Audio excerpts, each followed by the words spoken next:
and welcome to week 3 of Cast Iron Skillet Month in the On Hand Kitchen. Today we'll be whipping up my very own recipe to make the best veggie burger maybe you've ever had.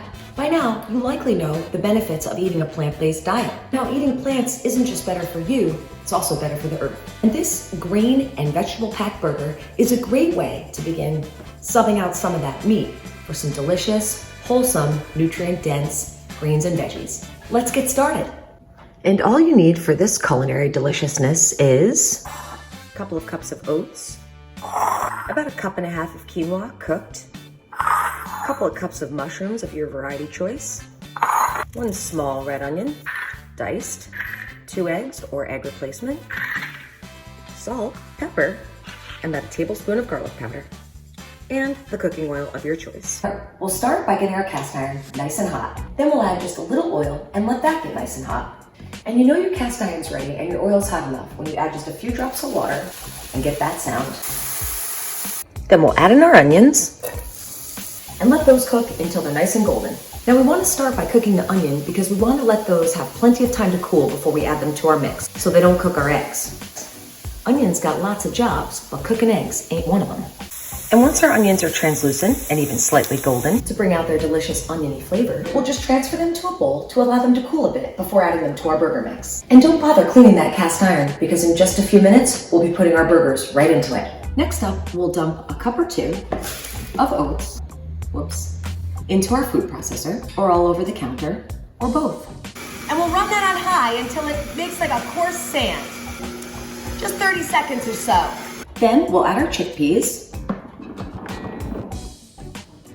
and run these on high until they form a nice paste.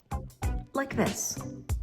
Then we'll dice our mushrooms into small little chunks, like this. Now the best thing about this recipe is it's so incredibly versatile. In fact, I invented this recipe one night when we really had almost nothing to eat. And look what we whipped up out of whatever we had on hand.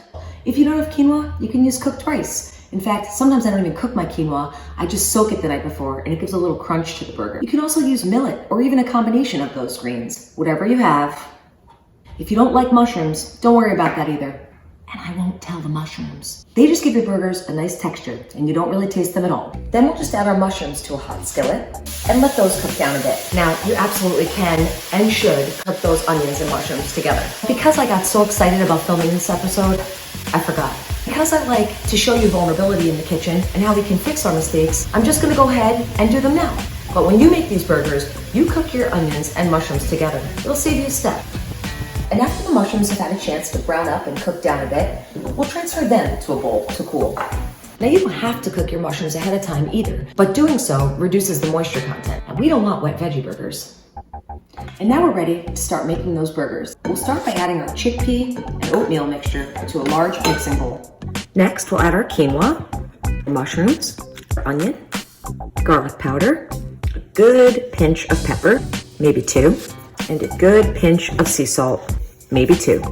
2 eggs slightly beaten, or your egg substitute, and a generous drizzle of your cooking oil.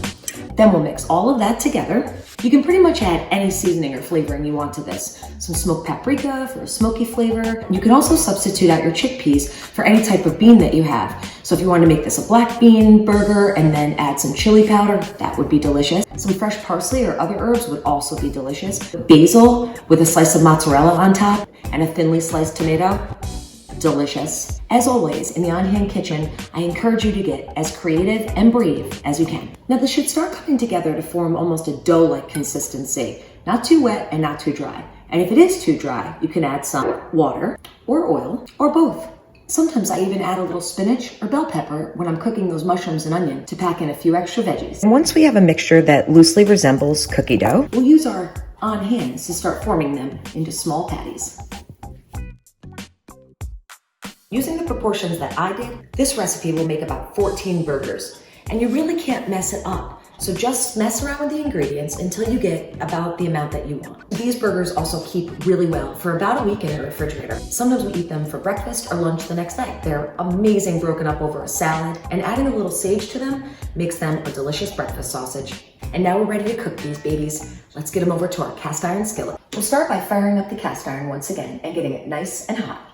Then we'll add just a bit more oil and let that get nice and hot. And now I think you know what to do from here. Their heat set to medium, we'll just add those burgers to our hot pan. And after about 3 minutes, when they've had a chance to get nice and golden, we'll give those burgers a little flip. Now, if you want to add cheese to your burgers, which I won't be doing today, you can add them as soon as you flip them. And here's the trick. You let that cheese melt just a little bit, and then you add just a few drops of water to a pan. And then you put a top on, and it steams that cheese and doesn't burn the bottom of your burger.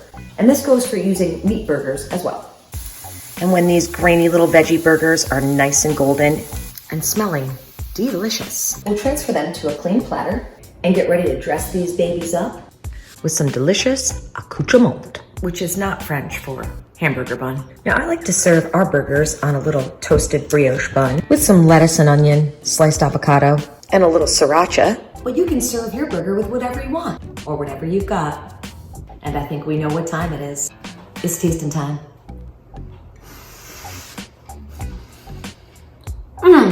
This burger is so delicious. I can't wait for you to try it. It's crispy on the outside, soft and warm and moist on the inside. I know you don't like that word combination, and neither do I. The flavors are delicious with that onion and garlic powder coming through. And remember, you can season this any way you like. And if you do, I'd love to hear about it in the comments below. Thanks for joining me for another episode of On Hand Cooking. I love knowing that you're here. And if you like being here, please share these videos with your friends so we can teach them how to cook and eat healthier too. Please remember to like and subscribe. See you next week for the wrap up of Cast Iron Skillet Month, where we'll be making a delicious dessert in our trusty kitchen workhorse.